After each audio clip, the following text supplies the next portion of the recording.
flip this way. Okay, so a couple things I want to draw. First is, yeah, the dick-shaped bases in RuneWorld haven't gotten me banned yet, but I also think that no one's paying attention to me because I'm fucking nobody. But as soon as we start getting any traction at all or any opportunities come our way, I think that once we start growing, we'll get some attention on us. And at that point, we'll get banned for fucking anything, I'm sure. Because I'm a little bit outspoken and I'm not happy with Twitch right now, which I'm sure is probably actively preventing me from ever getting partnered. Who fucking cares? If not Twitch, somebody will want it in my dick. God damn it. I'm well past the point in my life of giving a shit if people are going to put me on some blacklist because they don't like me because I'm not willing to suck their cock. I don't know how many of Twitch staff works that way. But probably enough that I'll never see partnership just to spite me. Excellent timing as always. My dick has excellent timing as we've found. Oh, you know what I wanted to do? Hold on. You know what's coming. Hold on. Fucking my dick clips are the best. Okay, let me check out this. Yeah, let's click on the cog. Log in with Twitch. Yes, I'm here. Authorize. I'm in. Yep, that's great. Cool, thanks. Okay, let's do... Perfect. Sounds... Yep. Whoa.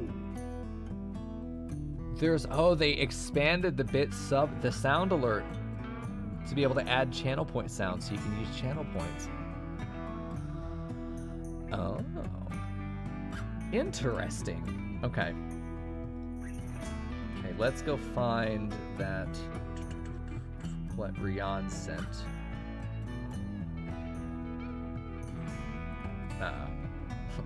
Fucking where did it go? Hello? Okay, let me just go to... Okay, so I have to add the meow to the bar. How am I not gonna do it? No, not you. It's Rian. Where is that boy? Perfect. All right, show in... Not you, fuck off. Show in folder. Perfect. Meow. It's so good, so quiet though. I gotta turn it up. All right, next. Title.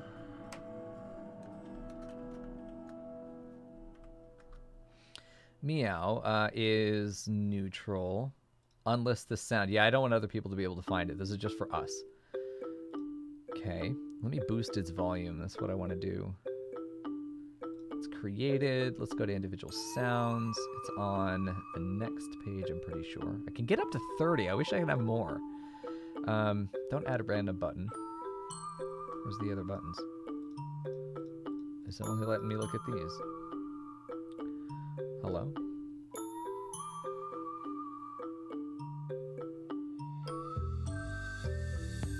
Can I add button, please? Let's see. Library. Dashboard. Nope. The fuck? This is all different. Uploads. Yes. Where is meow? There's meow. Add this sound. Same as the others. Perfect. Now we go to sounds. There's one new. Meow's there at the bottom, and the volume is maxed. Let's just... Meow. It's so quiet, dude. I'm gonna have to boost that. Hold on. Let me, yeah, let me remove this. I'm gonna need to boost that so we can actually hear it. It's gonna be great. Okay, turn that off, and here we go. All right, let's start actually doodling. There are a couple things I want to draw just as a warm-up. Let's see. New. Nope. New. Get me in there. We're gonna do not merch. It's a, you know what? Honestly, fuck it. Yeah, this is a good This is a good warm-up palette for us to use. Turnip pen is good. We'll start with black. There we go. Okay. We are drawing with pressure. Sometimes you gotta check. Base boosted? I don't know about base boosted meow. That'd be great though. I'm pretty sure Tyvex could get us a great base boosted meow. I'm sure Tyvex could get us a great pretty much anything. We don't need meow though. It's okay, just don't use it. 19 minutes on that fight, 11 boys down. We've got a cat with a shield and a knife in there. That little whore, look at her. Nice.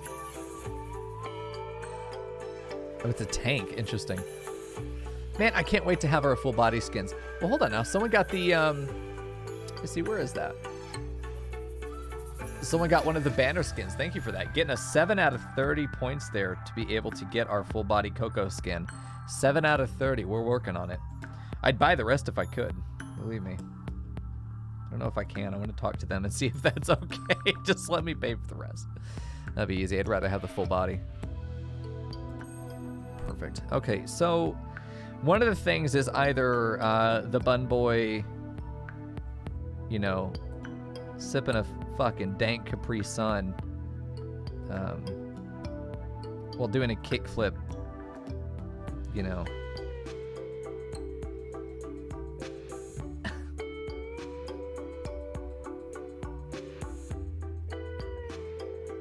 Off of the chocobo.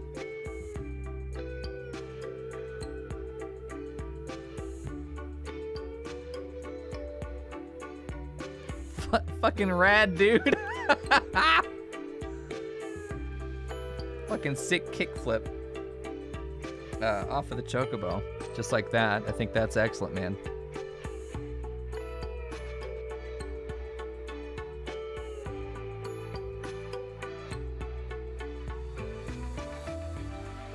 How does he even wear sunglasses, to be honest? How? Also to have a hoodie on. None of this functions. It can't be done. That's exactly what I'm looking for. Get in that little hoodie pocket. Nice, loose, comfy hoodie action going on.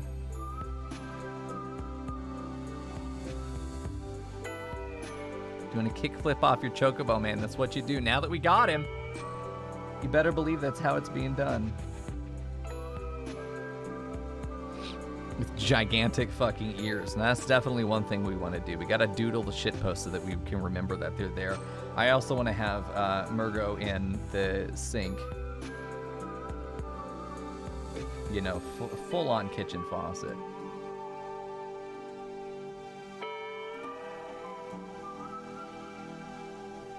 You know, you got your hot water over here, your cold water over here. But it's not water, y'all. It's fucking milk. Okay, definitely what would be seen as belly, chest. I want to be able to get the whole leggy in there. Like little toes. Am I gonna get banned for drawing Lalafell toes?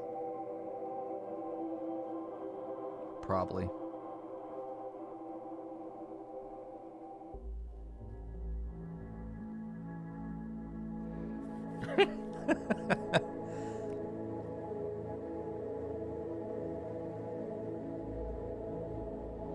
Gotta get his knees in there.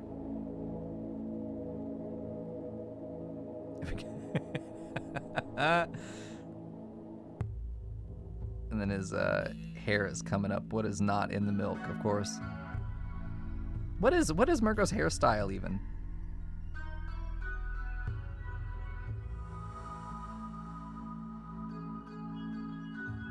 Perfect.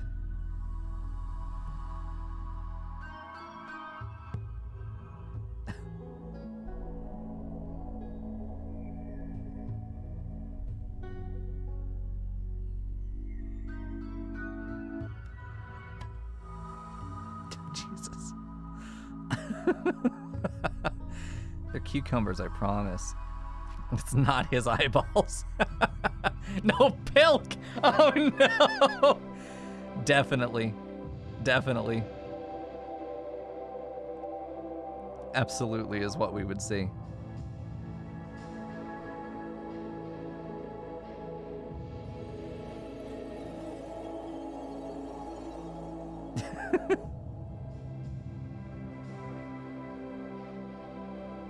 Yeah, probably would be where the chest is.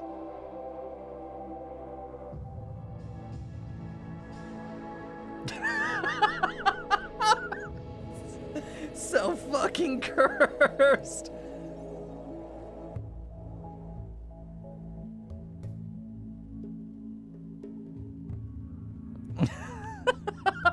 Jesus Christ.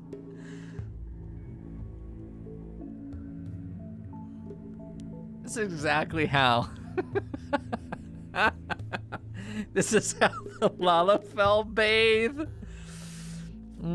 Perfect.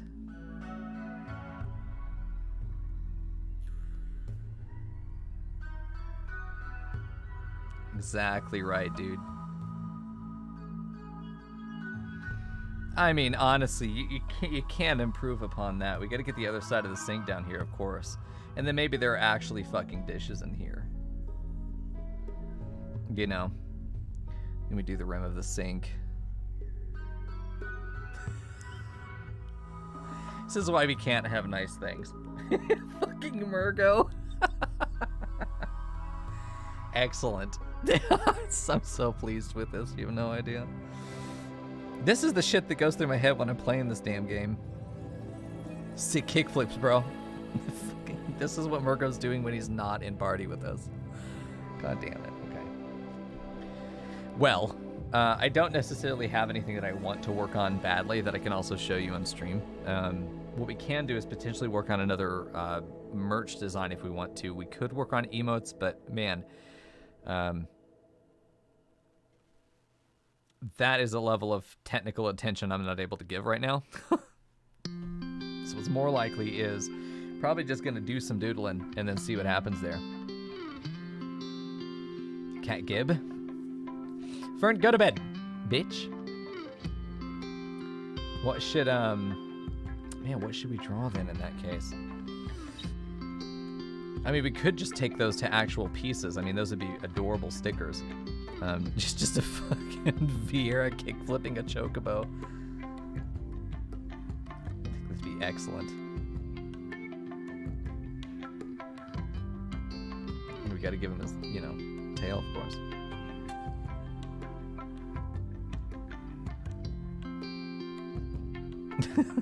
God, that'd be so fun. I'd have to actually really look at the fucking chocobo. That'd be fun. And then there's Merc.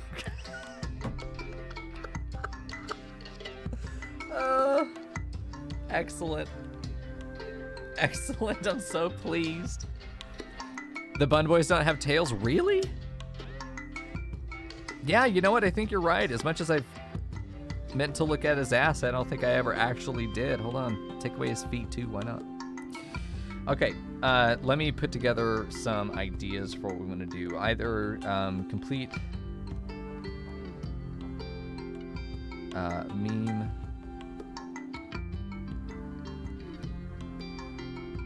Complete the meme shitpost. Man, this really butchers my handwriting. Complete the meme shitpost or work on new design. Dezing? Fucking dyslexia. Anyway, that could be good. At a glance, that looked like something completely different. What did? Are you angry about kick flipping chocobo or Murgo in what looks like a dismembered fucking corpse? You know, I just honestly, I'm hoping that do the eyebrows improve it?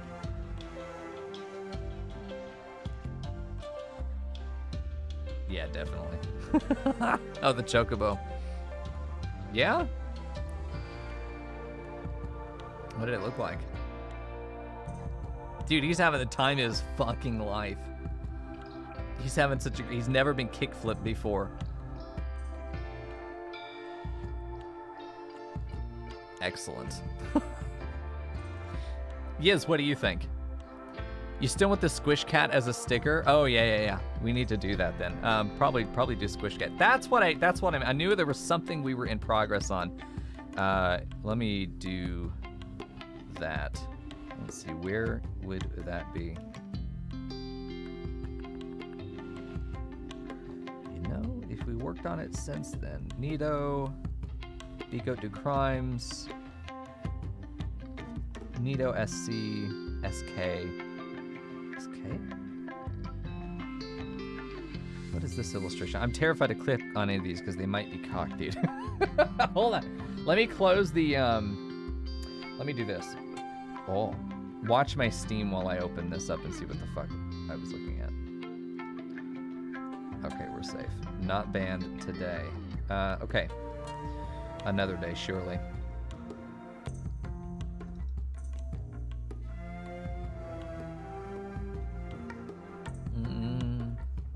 It's not where I expect it to be. Of course, because I'm not following my own organization pattern at all anymore. This whole thing is such a fucking mess. Like, the day I get back in February 11th, the first thing I'm doing is going through and just organizing my folder. This is a goddamn nightmare. God, where is anything? Yeah, I remember it now. Is it under here? I wouldn't be surprised if it... Yeah, there it is. It's this one. It is illustration. I was safe. Oh, he's a good boy. Look at him. Anyway, okay. We've got the cat here. I still think that this cat is way too thin. I think we need to pudge this cat up, give it fat cat vibes, and have fun with it. Can I just delete the layer? There we go. I don't want that at all. This is a good... This is a good test layer of kind of what it will look like, but I definitely want to work with the cat some more. It just feels very thin through here. I kind of like the idea of just a fucking cat, you know? Yeah, that is much better. Just give it that full rounded back. There you go. That was a great angle we had there. Not quite that far back, but that idea that it comes back and then goes up like that. Very good. Probably want to pull that leg to the right a little bit, but I'm also fine with it just being a chunky boy. Yeah, that's it. I think that's a great angle right there. That's fantastic. Because it's definitely going to make the cat look chunkier than it really is. I don't like the green. I like the idea of the green, but I think the cat would have to actually be properly, like, just fully fucking black. Yeah, there we go. Sorry. Over eager. I think that line is much better for making the cat chunkier, which is important. I do like Coco's face. I like where that landed. I think we did a good job there. It's been a couple weeks since we looked at this again, right? So it's been a minute. I definitely think the leg is good. I think his proportions are fantastic. I like the way his arms fall in front of him. I feel like it feels like we're tucking under that shoulder blade, which is great. It definitely feels like the cat is being wedged in his arms. I think the gesturing is good. I think we could just keep working on paws forever if we wanted to. I definitely think less of an angle is going to be good here. And I think both of these probably need to be pulled in a little bit. I think the lower paws need to be pulled in. We create a kind of contour that does something like that between the tail and the leftmost part of the paw ends up doing something like this, which is going to help us see the curvature, which is going to be good. Cat can be squishier or more liquid. Oh, I agree. I agree. Which is usually about where these joints are. We just want to really pudge them up. And what that really comes down to is we want to exaggerate the roundness. We want to eliminate sharpness where we can. Even though anatomically I think this is good, I think that we could add in opportunities to make it squishier. So we can come in and just say with a bright blue that maybe probably bright red. Just a big bright red that we sort of add that little pudge bump right there. We can come in and say that it's going to do this, but it's really going to squish out here. You know, get that arm to be a little thicker. I definitely love the frown smirk that we've got with the face there. I think the eyes are definitely in the right place. I just don't like their shape and I don't like their color. I think if we're gonna do the Miko cat, we need to be consistent. That we can do this shape. I think the shape is fine, but doing it just as green is not great. It works if it's solid. It works with a couple other things. It's nice to have very simple features. Is definitely something that we want to maintain with Coco, who doesn't have any eye features at all. I think that this would be very much in theme, in style. But we would have to, just like with Coco, just use a neon green. I mean, even that I think is improved significantly. I think the mouth will need to be thickened if it's going to be a dark line and a dark cat. For sure is going to need to be improved there for clarity. But I think a little bit of lighting could also help us build contrast that will make that more visible. I definitely like the shape of the head. I know we spent a lot of time working on it, and I'm happy with where it ended up. And as always, the age-old question, you know, we nose?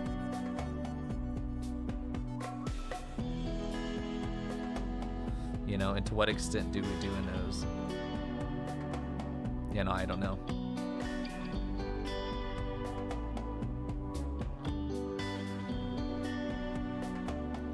I think it's fantastic, but you know, Cat will yell at me.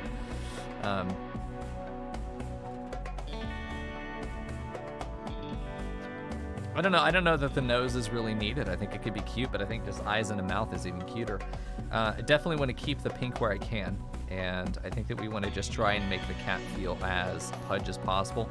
The way that you do that is you remove corners and straight lines. That will make something feel very round, very soft. That's why we're adding that pudge line right there. Actually, no, this isn't resting on. This isn't resting. Uh-oh. Hard eraser, smaller, harder eraser. There we go. Small. Let's go to like 70. There we go. This still should be pudgy, but it should not be. It's not resting on that surface, so we don't get a little pudge bump at all there. That doesn't make sense. Now that I look at what's really happening here, the arm is coming, you know, forward like this, and we want it to feel like it's extending forward. So we don't want it to have too much resistance against what it's doing, but we could have the last point at which it touches Coco's arm could be pudgy. You know, it could be pudgy or doing something like this, but that's going to be hard to communicate that that's what's happening. Even though it's realistic, that kind of bulge is not going to instantly read for the audience, which is an issue. Getting this to be further down like that, oh yeah, I think that's going to be very, very good. We leave the paw where it is, and I think even this is good. Maybe get rid of that. Maybe get rid of that chunk, but we run the risk of having tangent lines if we do that, where these curves become too soft. But I still think that the more that we can sort of push the shoulder into the cat's face, the better. We want the shoulder to come up in front of the face, not the face to the chin to cut off the shoulder there. You know, something like this. I'm not sure how far up I want it to go, but I definitely think that something like that works very well. We almost maybe want to have the shoulder coming in like this, where the face could pudge out from that point.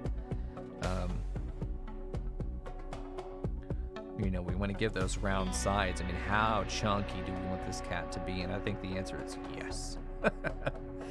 We'll just have to see, but I definitely think that's going to be the right answer. This flat line is not necessarily successful, but I also don't think it's necessary. I think this whole leg is going to be moved over a bit. Not very far, but just maybe right here.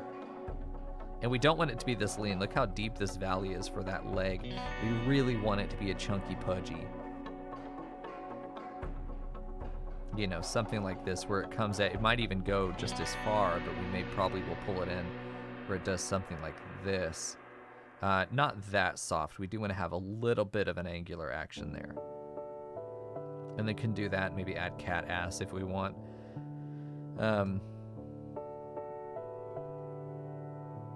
You know, softer, often shorter, will communicate cute better. See, this is a nice straight line. It's a sporty line through there. This is what makes them look lean.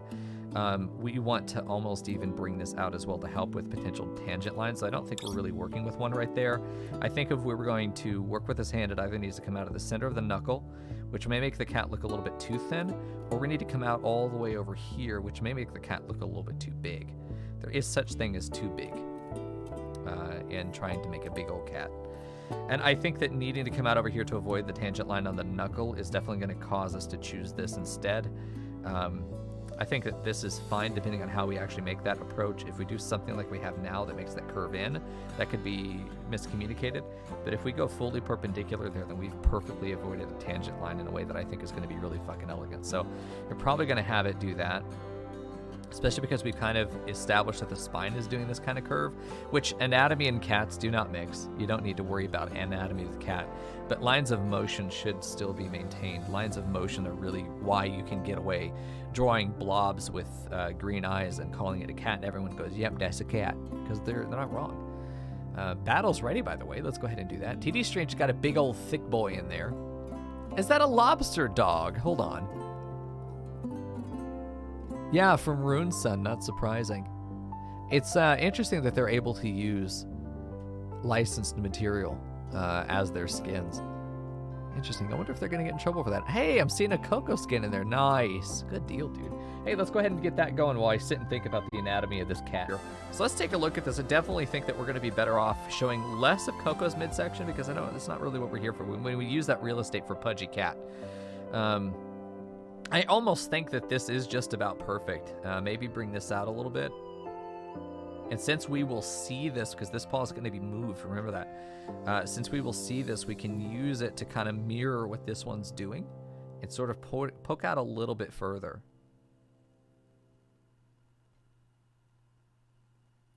One thing you can do is sort of club the end of the paw, meaning it's a little bit thicker at the end, and not very much. It needs to be very subtle.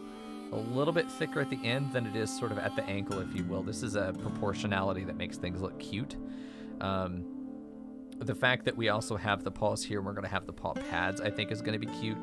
I definitely like seeing the curled paw here. I think this is great. I think they just want to exaggerate that line of motion. We want to really bump out those little fingies as much as we can. We want there to be a nice full Y that goes in between each of them because we want this to be soft. But then we have the paw pad underneath, which I think is going to be really nice. These are going to be like big old clover paws. That was a nice line of motion, but I really want to exaggerate it. There we go. And it just wraps on under, and then this one just wraps under, this one wraps under, and we just let it go.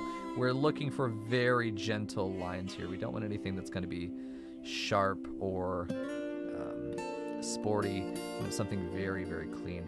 Now, this is an area with the angle of that paw. Obviously, I've got the pad all the way down here, but that doesn't really make sense, does it? Really, it would be either completely hidden under the paw, or like we would need to turn this out a bit more so that we could see it, and it would make a bit more sense. We have established that there are foot pads going on here. Like we can do the toes here, and then here's another one of the toes, and then here's another one of the toes. And we can do toe beans. The whole idea is that we want to get the toe beans out there because it's fucking adorable. It's the whole point of toe beans. There we go. Get those toe beans out there. So if we can increase them, that's great. We still want to at least show them partially, if nothing else. And this one can come back to where we're kind of going to go down and offer tail this way. I don't think the tail needs to change at all. I think the tail's very well executed. So I think we're just going to change the way that we get into that space. If we want to preserve cat ass, we do it that way, and I think we do because it's cuter. The cat is going to be significantly larger, but also shorter, which also creates pudgy. We're making the cat wider and shorter, which is going to make a fucking adorable proportion, I think, if we want to go for a real pudge. I mean, we want this to be a squishy cat, another Miko SC, if you will. But also squish that cat. Miko STC is probably what this will be. If we were to make it to an emote, which we won't because it's way too tall. We'd have to like scrunch this down. But we definitely probably could take that as a square. Hello? We probably could take this as a square and make it into an emote, but it would still be very small, probably hard to read. Probably would want to contain his hands too, which means we would be losing a lot of real estate over here. Half the emote would be gone. But still, it's an option. One of many things we can do. I am worried about, like, if this was an emote, I'd be very worried about this area having the hair that goes in front of the horn, and then there's a lot of intersection happening right here, which is not good. From a distance, it won't be as clear, but because the shapes are so well defined behind, that's clearly a horn, that's clearly a horn, that's clearly his hair poking forward. I don't think that's going to be unreadable. It's just that anything we do inside this section is going to be fucking no man's land, right? No man's land. I definitely think that we can afford, because this will still end up being one solid shape, I still think that we go for the motion lines of Coco's tail. I think that we still put it in there. This is one of the easiest ways for us to convey non-verbally that he is excited. We can go in and we can do proper motion lines by eliminating everything under the line. That allows us to see that change is happening. There isn't one solid shape here. These guys are being clipped a little bit. We'll do that later, though. That's going to definitely be in a later section of production. We don't need to worry about that right now. Not a priority at the moment. There's also no reason to change that. The red lines here really are meant to show how we are changing from the existing composition, and that when when we trace over this, we'll be tracing over the red and eventually getting rid of the layer underneath. And this is a big part of my process in that we are constantly undoing what we've just done in order to improve it. It's a big part of how I function because I definitely think that there is something nice about the native drawing at the first attempt. But I think that every time you go over something, it morphs. You're never going to trace the same line twice the same way. It just isn't going to happen. Every time you do it, you're getting new character. And what's beautiful about digital art is that you're not committed to any in particular layer. We need to work on this. We need to work on this toe for sure. This was just a doodle down here too. I didn't anticipate to keep it. But probably want to look at how that's going to go. And I don't think it's going to be so far forward because it would make it feel like the paw does need to be up like this. You know, toe beans. But I do think that with this angle, we probably can get the toe beans a little further down, a little bit more down facing. I do want to present them. I definitely want to be presenting toe bean as best I can, right? Who wouldn't? If I was a cat, I'd be showing you cat ass and toe bean as much as possible. I think I'd make a good cat, y'all. All right, so like we can do, it almost feels like this would be sort of facing inward, and this would be facing this way, back in, so they're both just kind of facing inward in that way. So I almost wonder if we want to be a little bit broader on the front, and then we can not even draw the toes. I think the toes aren't even necessary, and I probably will get rid of them on the hands as well, the forepaws. But I think just having just gratuitous fucking toe beans. I need to look, how many toes do cats have? It's going to be 4, right? And then pad? It's 4 toe beans and pad?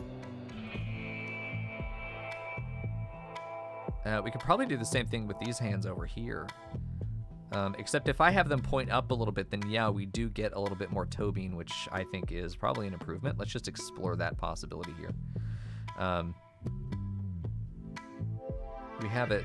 Let's see. Let me go ahead and just get rid of this whole arc here because I like that arc for sure, but definitely think that if we were to do something like this, it ends up still being an option for us to do toe bean, pad. You know, we still get it. Cat still looks uncomfortable. I don't know which one of them is going to look better. I think it's going to depend on the position of the toe bean and the shape of the paw here. It's definitely something where we're kind of playing with fire on the shape and whether this is going to be readable. Because it's not going to be round. It's really going to be more ovular to the side there if we want to get that angle correct. We probably are still better doing toes there. I'm not sure. That I don't own a cat. I don't know what the toe beans really look like. So I'm fucking guessing. That's okay. I definitely think that we're more successful with this shape. Cat is chunkier and smaller, pudgier, cuter. Everything looks generally softer, plumper, which are the words that we want to be able to use to describe this. Big old shoulders pushed into the face. Not uncomfortable, but certainly not enthusiastic about this, as most cats would be. But that's why you squish that cat until they are used to it and accept their fate as squished cat. You have to train your cat in a lot of cases. You know, I really don't think that that's bad. I think the way we have it, I think just being more subtle on the toes probably is good. We still have the pink in there. Of course, this red is a very thick line, very bold line. We'll probably be simplifying them as we get closer to the end. Okay, so over here, I think we end up in a similar position where the toes are not really helpful. We can get along with just seeing the shape of the paw itself, and I don't mind them not being symmetrical, where they're like this, sorry. They're kind of like this, where one's higher, the other one's fully down, like the foot, it's more like this, really, right? They don't have to both be the same height, whatever that height is. You can have one be a little bit different. That lack of symmetry can create intrigue for the eye. It can be seen as cute. There are specific designs of symmetry that if you have a person standing like this, if this were to be shoulder, hip, feet, and then you have head, and then you have this, and if you were to just have this as, you know, in 3D, if you had a cube, you would have your 3 axes, right? Your 3 axes, and you can use this to move it along. If you think of this as the horizontal axis that marks through like the center of the cube, and it helps us to determine sort of the that it's on, or it's rotation, or it's rotation there. Whether, you know, this is turned up and this is turned down, on this as a pivot, not only its positioning, but its amount of being canted one way or the other is going to help determine the gesture and the posture of the character. If you have your character that is this and it's all 90-degree perpendicular, it is an incredibly boring composition. It's a very lifeless pose. People do not stand this way unless they're at attention in the military, in which case, yeah, you probably want this, but even then, you're probably going to angle your composition in a way that even though they're standing, you know, still and straight, you probably are not still going to get these axes to be 90 degrees to each other, and I would recommend trying to avoid that for anybody who's studying yourselves. One of the few things I do know. Like, for sure. So, what we're going to do is explore the idea that you get a much more organic posture, a much more interesting posture, if you take these same 4 axes. You don't have to do feet, but it definitely does help. And one of the classic ones is that every one of these lines is a little bit different. This would be an incredibly sassy person. This is how I would stand, okay? This is head tilted back. You know, their head is like this, and maybe their hair is coming out, you know. They've got one shoulder up and the other shoulder is down. So it's not proportional. These axes are not where they would be on the body. You know, this would probably lend itself to a hand on the hip. You know, do this. Maybe they got a sword or something. But, you know, they're standing. This is a big confidence pose, isn't it? You've got their chest, which is going down, but now this hip is down. This other one is up. If you were to draw it like this, which means they're putting all their weight on this leg, which is here. And then this hip is just tilted a little bit, but ultimately this leg is probably coming very far forward. Like, and then their foot's pointed down like that. So even though their hip is up, they're really putting this other foot behind them. And it ends up creating this much more interesting pose. And this is how I usually composition my posture. Before I start drawing characters, I usually put down the gesture lines of how they're going to move, how their hips, their legs are positioned. I usually will draw circles for where I want their hands ultimately to be, and then I worry about the arms later. Because obviously this is going to be way too short, but if I know I want his hand right here, I can worry about the arm later. Because the arms, it's like if you just start drawing the arm and you get to your elbow and you're like, fuck, that's a great arm. I love that. It goes right up into the shoulder. That feels, fucking good. It feels so fucking good. There's my elbow hinge, and then we can go in and draw our forearm there. You know, great. We've got a nice little forearm there. It's a big fucking forearm. Jesus Christ. Okay, anyway. Very poorly proportioned, but you know what I mean. Let's weaken that down a little bit. Jesus. Normally I don't draw so sketchy, but here we are. And then, you know, you can start drawing your hand for how you want that to look. If you're really experienced, then yeah, you're already seeing in advance where you want that hand to go, and you're able to guide yourself there. But I'm going to show you something. If we do this as the center of our elbow, this is the hinge of the shoulder, and this is our wrist, this is shorter than that is. It may not look very much like it is, but it is shorter. And if this were perpendicular, like if this elbow were raised and kind of forward to the camera, then yeah, we would have this foreshortened a little bit. But if this was just perpendicular, then their upper arm would be disproportional to the bottom. But if I know for a fact I want my hand here, we do the arm last.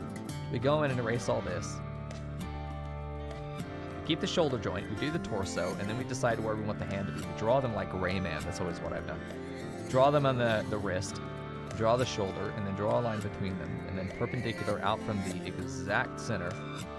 Depending on foreshortening, it may change these proportions, but you can generally just decide, hey, forearm, there's my elbow, there's that, and now they're going to be about the same length.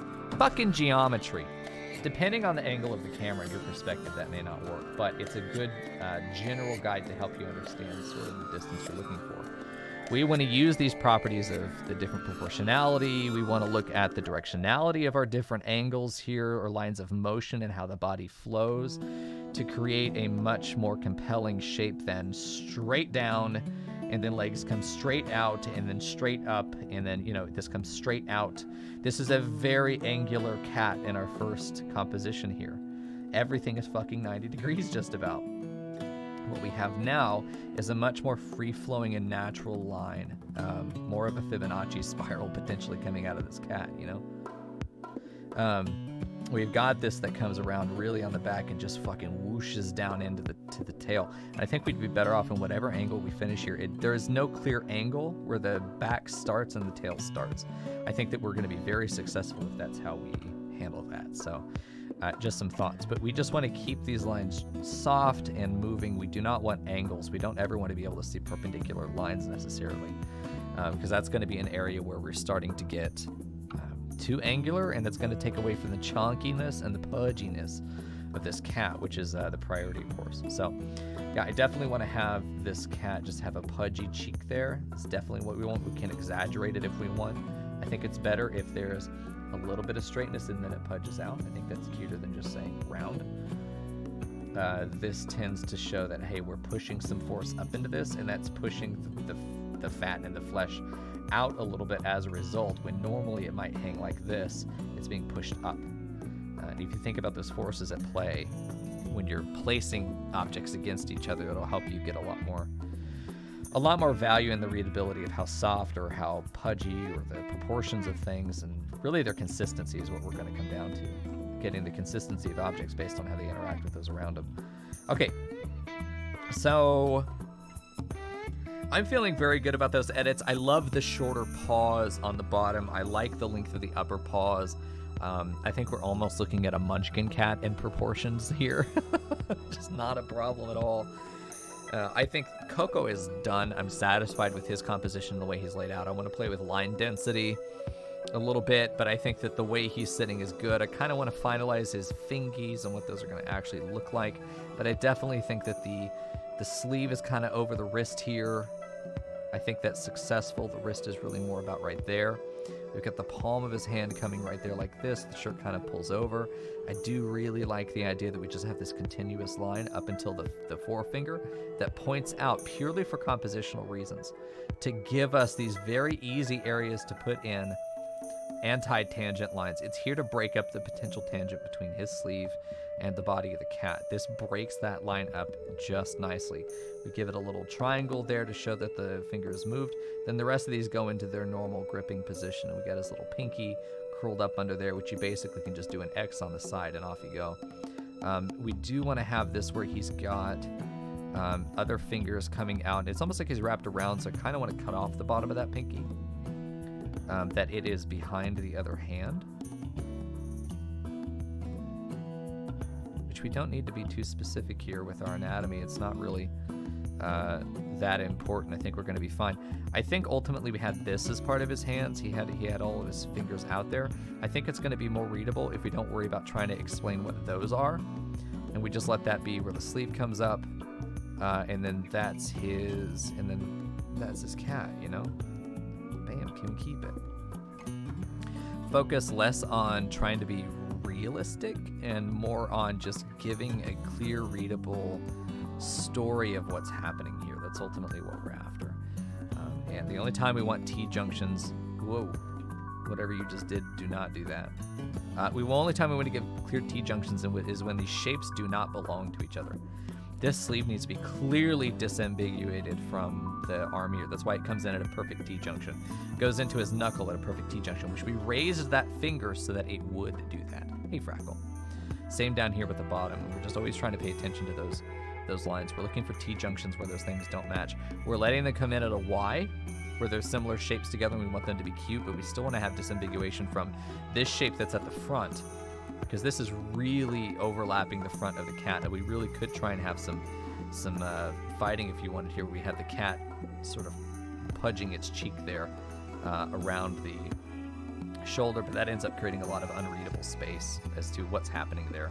It's easier if we just let this bulge out, we just let that bulge out, and sort of the face feels heavy sitting down on the shoulders that are also pushed up into the chest, and everything else is just going to be, you know, the weight is pulling the cat around the shape of his arm, but otherwise is pudging up everywhere else that it possibly can.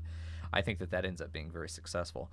Now, all we have to do is kind of execute that and get rid of the original drawing, which is where I'm probably going to go in and finalize Coco. And I might even draw him regardless of the cat. I may draw his back arm here into the shoulder, his other ear. I may draw those things just to be very sure for myself that these lines are if I need to come back and edit the cat, I don't have to go in and edit Coco behind him to fill in whatever might have been revealed at one point. So I'm probably going to draw the cat separately, superimposed into the arms, and I may even draw the cat regardless of Coco, and actually draw these connections here to make sure that I'm happy with how they actually end up working together, you know? Something like that. It ends up being, because we can really confirm what's going on behind the scenes, if you will, behind his arms. That helps us know that, yeah, this is definitely what we wanted to happen. Now, obviously, it's only really those 2 lines I had to draw, but seeing them, I'm very happy with what we have. It may be to our benefit to... I wonder if this whole angle is maybe not correct.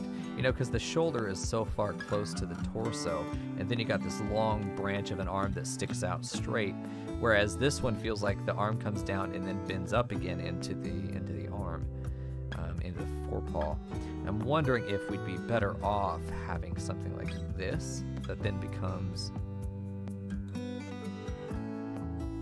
you know, something like that. It ends up with a lot more foreshortening. I think this is ultimately cuter, even though it's less accurate physically to what's happening in the space. It's cuter. I think it tells the story better, and ultimately I think we're going to keep it the way it is. Yeah. I think that's good. We could probably get away with cat tail flick.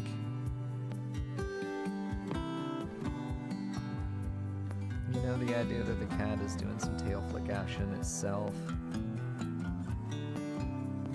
We could, you know, cat, you know, how much do we want to communicate? How much do we still need to tell a story? How much is too much? There you go, Emil. Hey, I definitely think that trying to mess with the tail anymore is going to be too much. I think we're right at the limit of what we can do without telling too much. I think we're right at that well-baked composition. I think the lines are where they need to be. I like these edits. I like these revisions. I like the refinement that we have here. I'm going to go ahead and keep that as red, bring it down to the next layer, and what we're going to do next is... What we're going to do next is we're going to do our final layer over this, and I'm going to turn this all blue. It's a little hard to see, so I think what I'm going to do is just lower the opacity. And I can still see it, but what I'm also going to do is try to, I think, probably have another layer. Let me just add another layer that's going to desaturate it a little bit. Let's see if I know how to do this. Oh, I needed a proper adjustment layer. Hold on. Let me see if I can do that. New... I have not done adjustment layers yet, and this correction layer is what it's called. Yeah, there we go. Brightness, contrast, saturation. There we go. See if this works. Saturation gets reduced, I would say 50%. I'm assuming that's what that is. I went exactly 50, just for myself. I have to know that that's the right answer. And then that works only on the layer below it now, which is perfect. We can now turn the opacity up. And we're just looking at a desaturated version, so that if I go in with my red now, I can tell what's new and I can tell what's old, which is very important, of course. Yeah, this is a design I think is going to go so well on a sticker. I think this would go well on a mug. I think this would go really well on a t-shirt as well. And I don't think it needs any text. I think it expresses the story of what's happening here, I think, successfully enough that it doesn't need text to pair with it. And a lot of the designs, that's the goal, is that we don't want text. I'm looking at this right now thinking, man, I kind of wish I could bring that swoop up like that. I think that is a much more confident line. It gets rid of that horn issue entirely.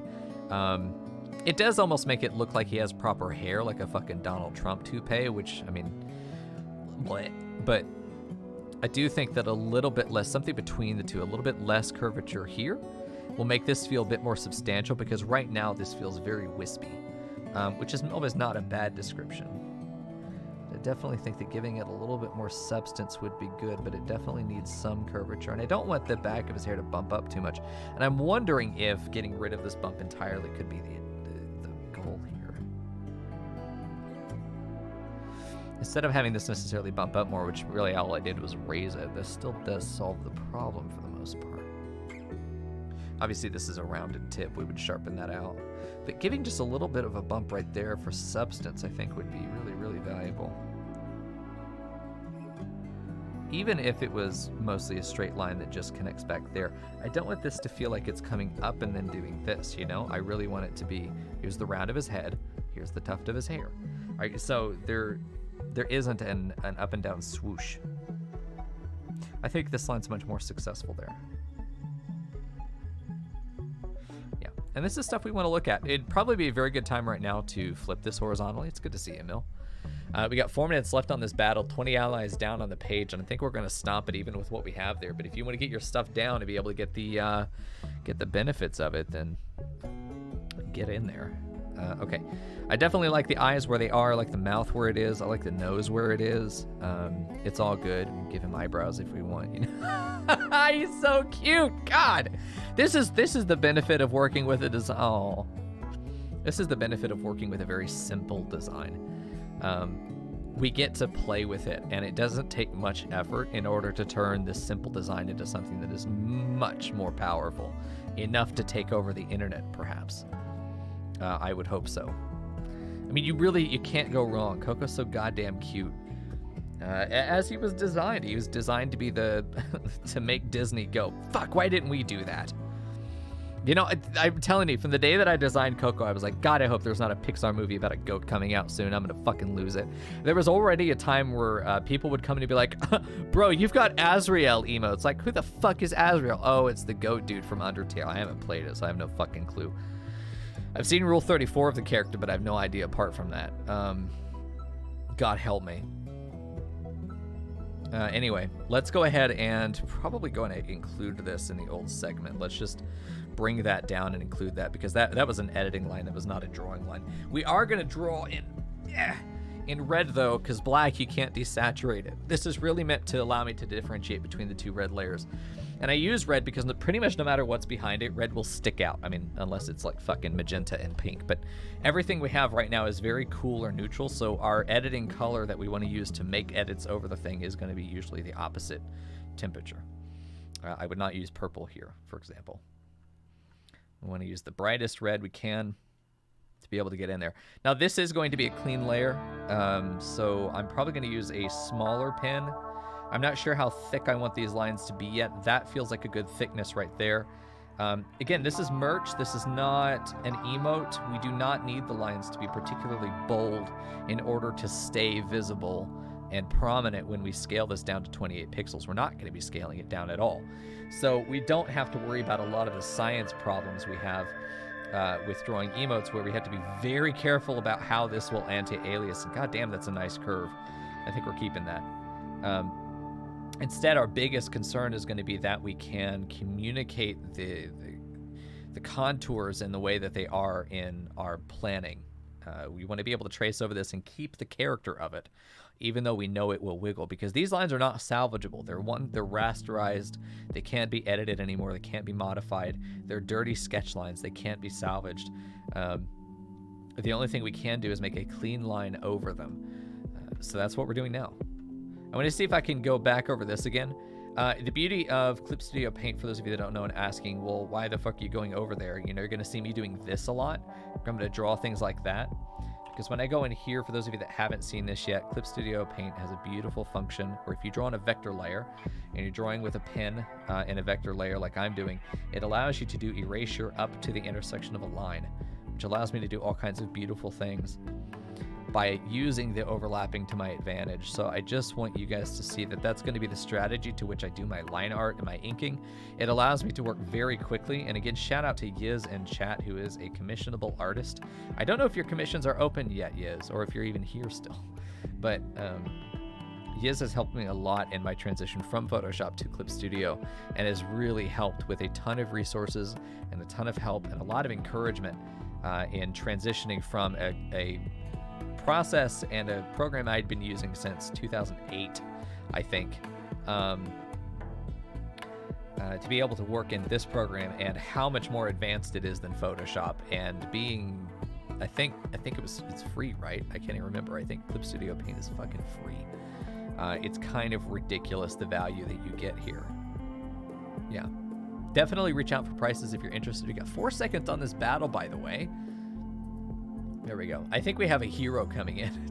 Okay, so I do want to try this. And so whenever we have something like a point, so it's demonstrating with that, you see how nice and crisp of a point we get there, right?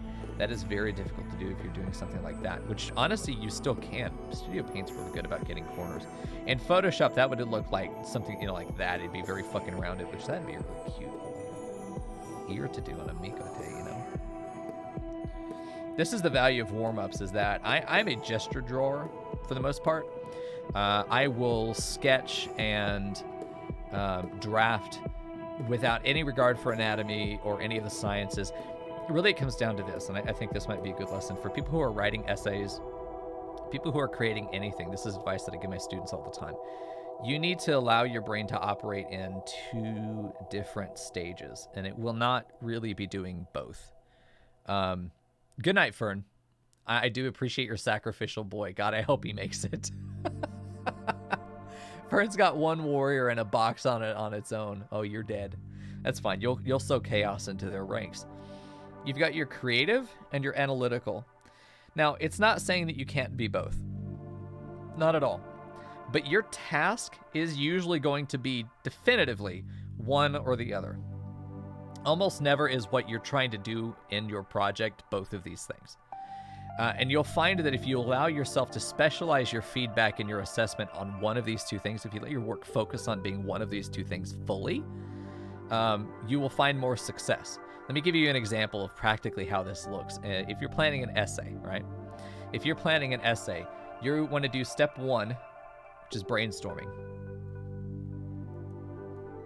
Oh God, this pen is way too big. Too thick, man, way too thick.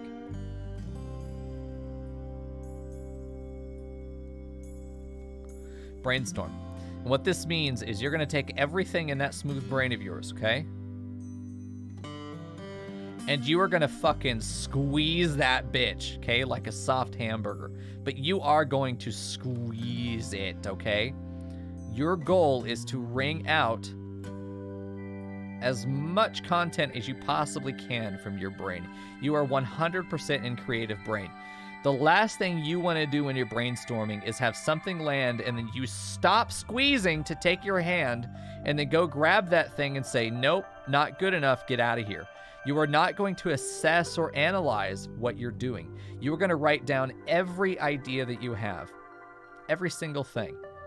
And you're not going to judge any of it. You're just going to write bullshit. Just write, just create, just get it all down on the page. It's like if you were to play with Legos, yeah?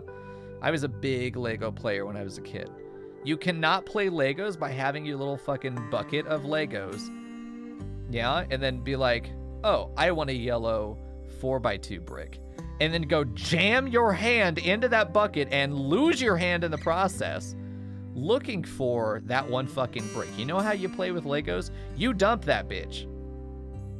Absolutely dump it all over the floor because you know what? Your yellow brick is right there. And you can just reach in and grab it and then build it where you want it to go. But you have to do step 1, make a fucking mess for a minute.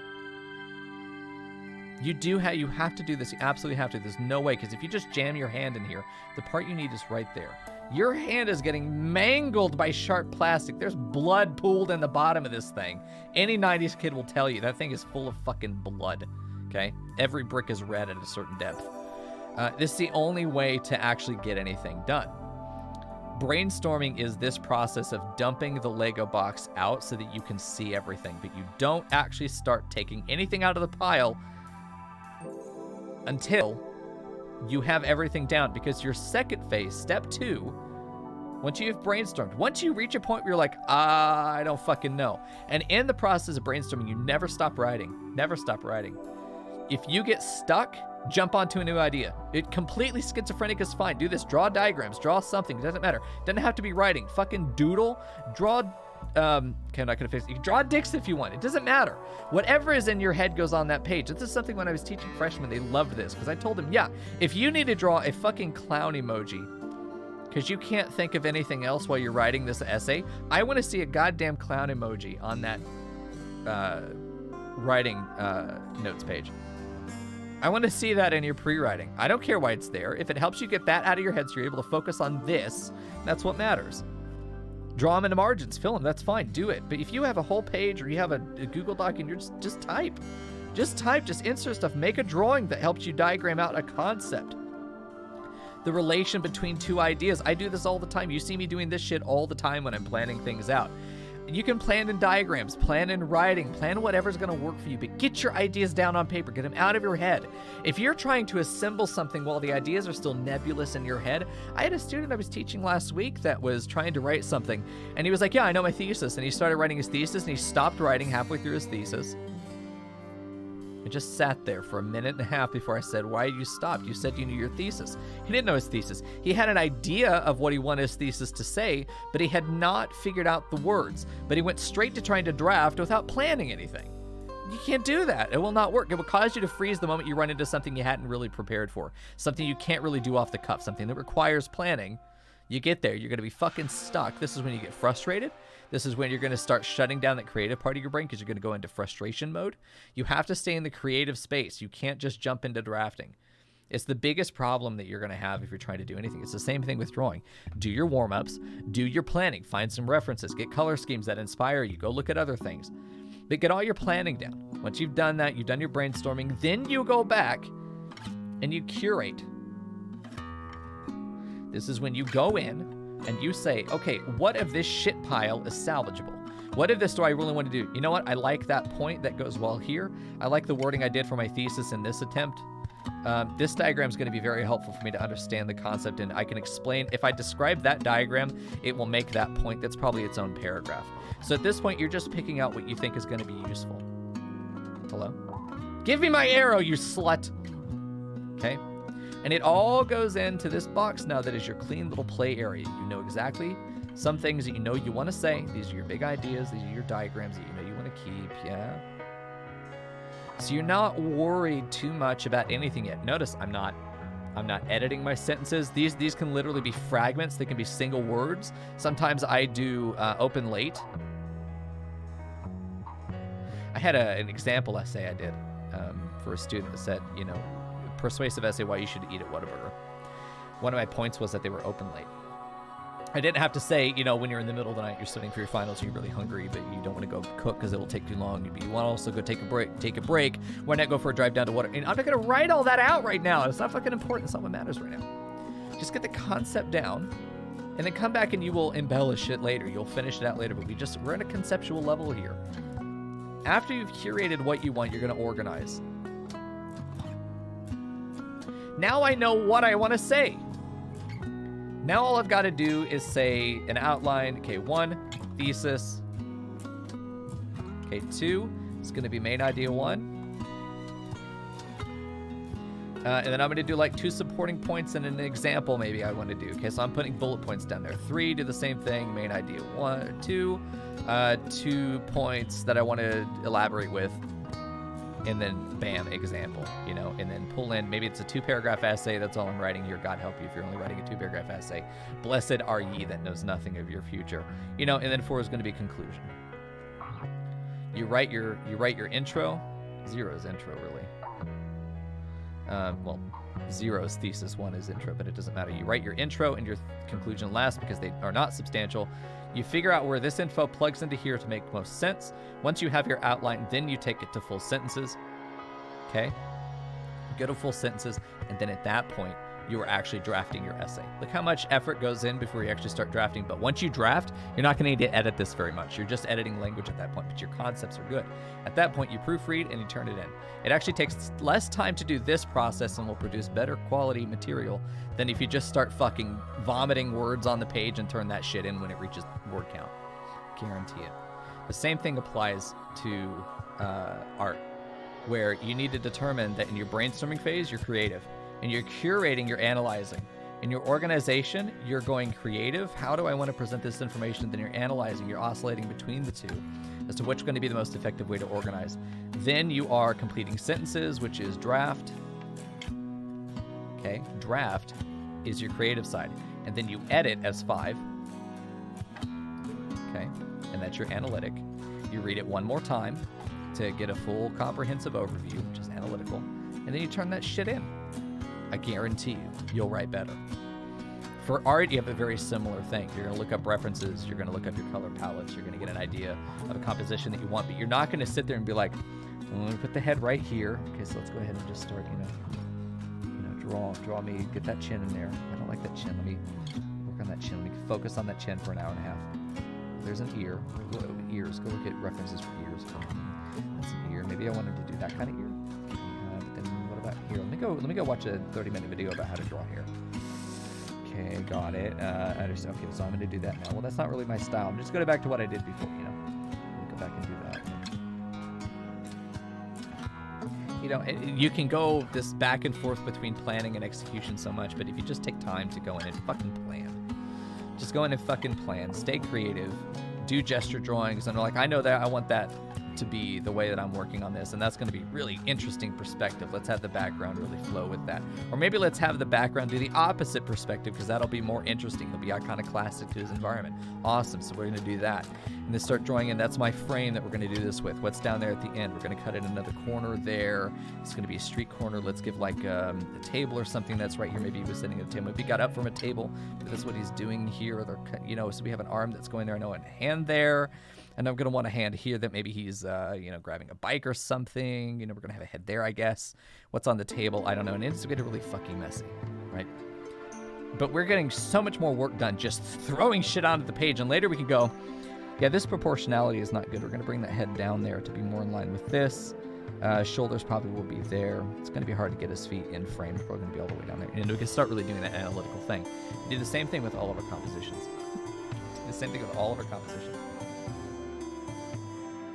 The biggest thing that I try to keep in mind when I work on things is that the beauty of digital is that you can always go back and fix things if you fuck them up, and that ultimately you cannot fuck them up. Just the way that works. It's the beauty of it. But anyway, you have to take time to plan. If you don't, you're just going to end up making more work for yourself, which is a goddamn nightmare.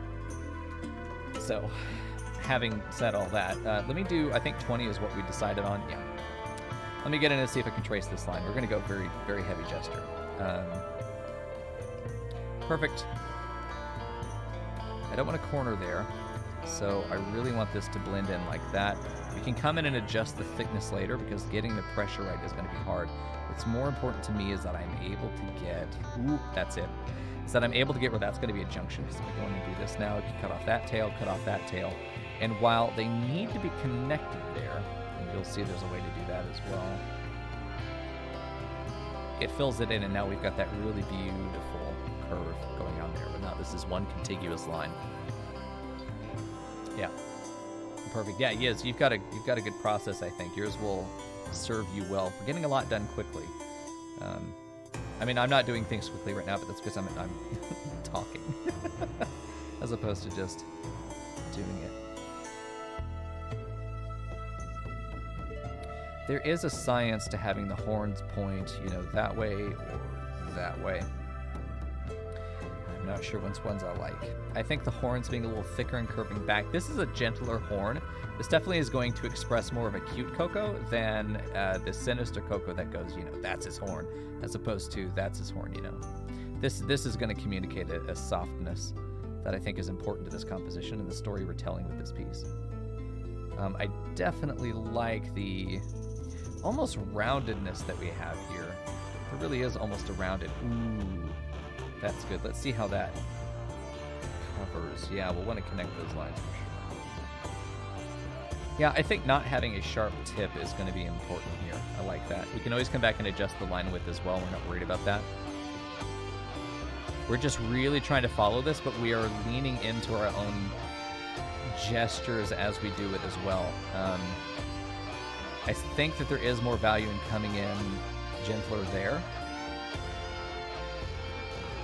That's going to be a little bit of it, like this is straight and that's a little bit sharp on that corner. I don't want to come in that steep. I think that's good. I think that's real good. I think we can work with this. Probably put a curve in there that will allow us to round off that horn as needed. The only thing is that I don't really know if we want to round this one off necessarily, or how much, to what extent we want to do that. This is going to be a line that's going to be hard to execute effectively. It's going to be one of those where I'm just probably going to have to go for it a couple times and see how it goes. I really like this. I do think that we can maybe play with having this be a little bit bulgier on the bottom. That's beautiful. Okay, bye. That thing just came off the fucking hook. I think we're going to do that and keep this and use this as a start to be able to push up into that horn. It's not bad. We just need to be very careful because, like I said, no matter how much you try, you're never going to get the same line if you trace over an old one. There will be characteristic differences. You know, that's not bad. Because the thing is, what will happen is you'll have a really nice sketch, you'll color over it, and then you'll get rid of the reference line under it, and you'll be like, oh, God, you know, what have I created? Don't know if I wanted to go that deep. I really do like the line that we have here. The proportion, yeah, there we go. That's it. The proportion of his ear, the distance here is very important. I love the tangent line coming out, not the non-tangent line. I love the line coming right out there. This is a bit of a Y that's kind of issuing. Kind of an issue. We could make this steeper to put his arm up there, but I don't think we need to.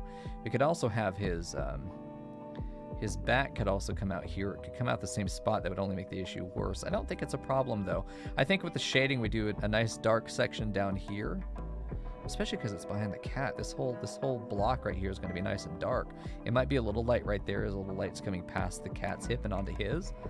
But I think especially because this is probably going to be an area of light, a little bit of a shadow as we go around that corner.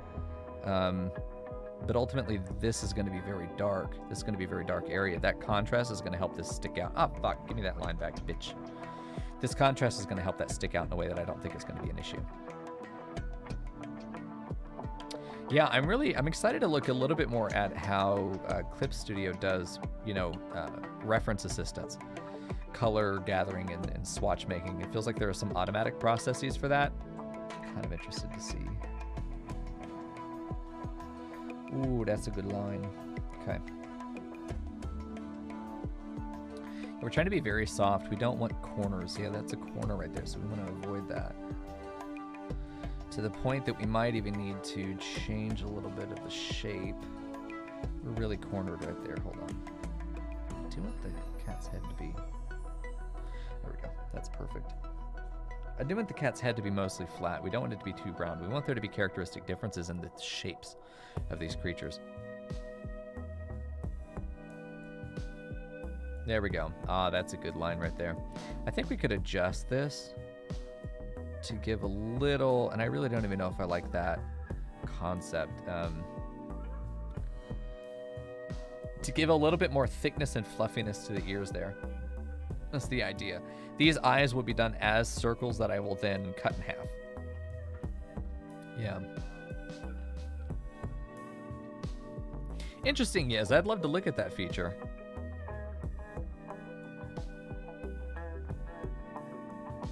Too long. That should be very successful there. All right, let's see if we can get this big old cheek. Oh yeah, that's a good line. That's an excellent line. I do like the idea of the paw that we have here. I don't want to put the pads on it. I think that it looks almost like it's holding something that's pink as opposed to having toe beans. This area definitely feels like it would have toe beans visible, and that's fine. Now, I really do like the idea that this is just round. This is something where I almost feel like I would want to draw this as a continuous shape, one bean, and then have the paw sort of connect in here. And let's just see how that works. Get rid of that overlap. And I think that comes together fairly well.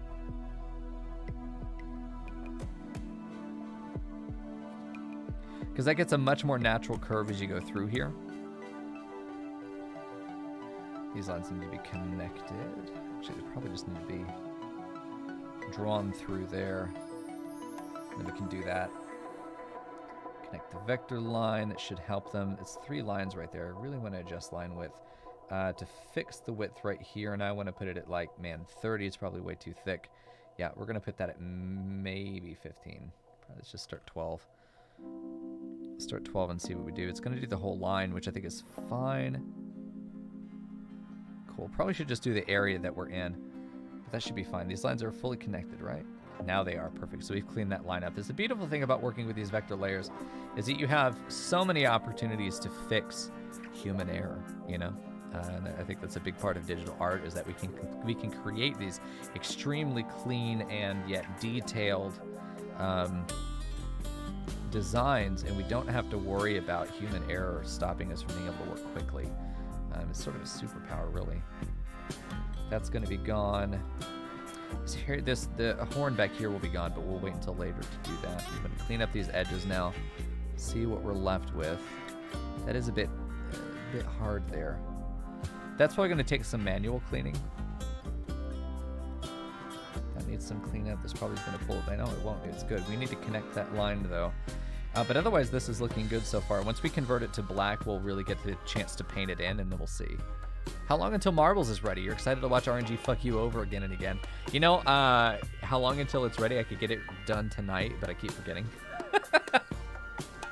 It is that simple, my boy. I literally just keep forgetting to do it. Yeah. Sorry. I really do want this to be one continuous line through here that isn't the intersection of two lines. Like, I don't want to do that. I really want this to be toes start here and we just use a little bump, and that's it. Like, we don't even really draw the toe lines. Maybe we will in the end, you know, come up and do that. I don't want to need to. I think it's very cute the way it is. Might be a little strong, but we're going to let that intersect with Coco's sleeve that comes over. And then that should cut both of them down. And then that ends up being a very successful line there. This is sharper, though. You see how straight these lines are? This is what we were trying to avoid before. And in not being able to see, because I'm right-handed, where I'm going is under my hand, unfortunately. You dropped a link to the tutorial for the auto color. Nice. In the art channel, God. Cool. You gotta go to bed, dude. You will be squished when you wake up, okay?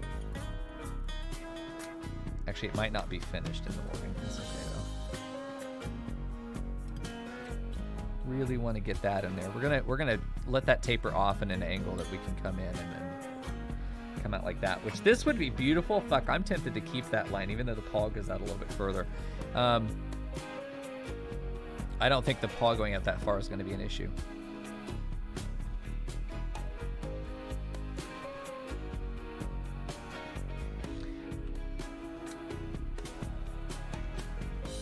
I think that we end up with a very successful big old paw there. We end up really angular there. I could fix this line, but man, I feel like what I need to do is do it from over on this side.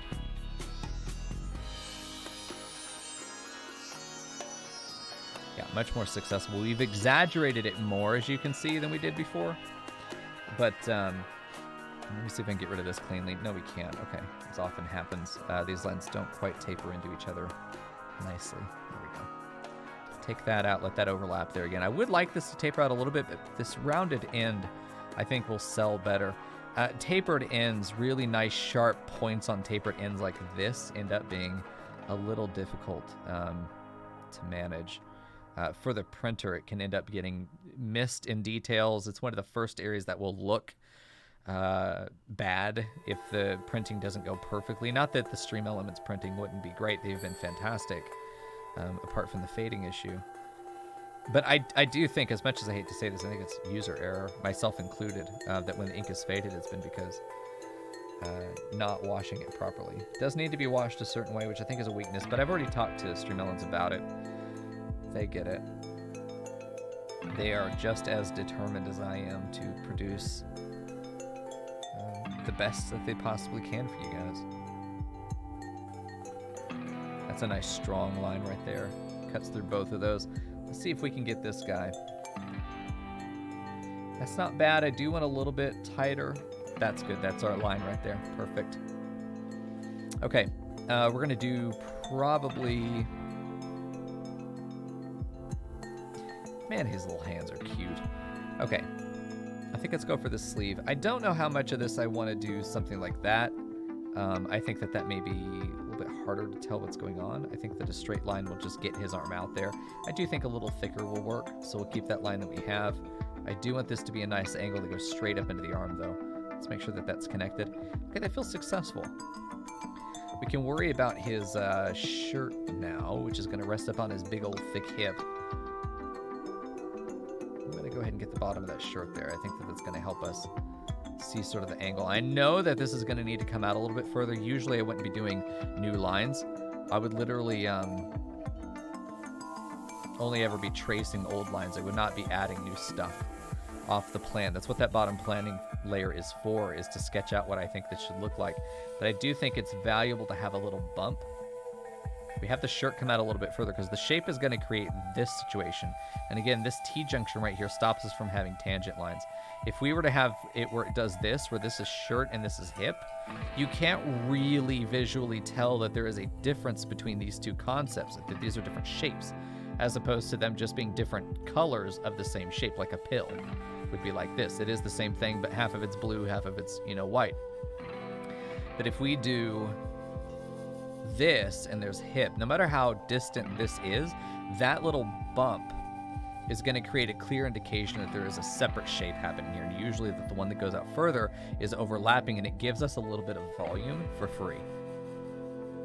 So we want to always try and do that. But this far out, probably not, because then we're getting rid of his adorable little fucking tail.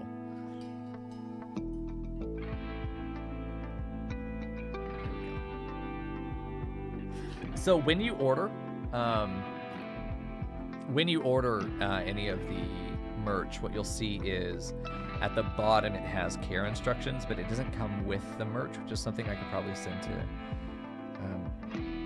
them and say that, yeah, people probably would follow the instructions to care for them better, watch them better if they came with the shirt. But it's in fine print at the bottom of the store when you're buying the thing, and I never looked at it until this last time that I was putting something on the store myself. So yeah, I totally get that.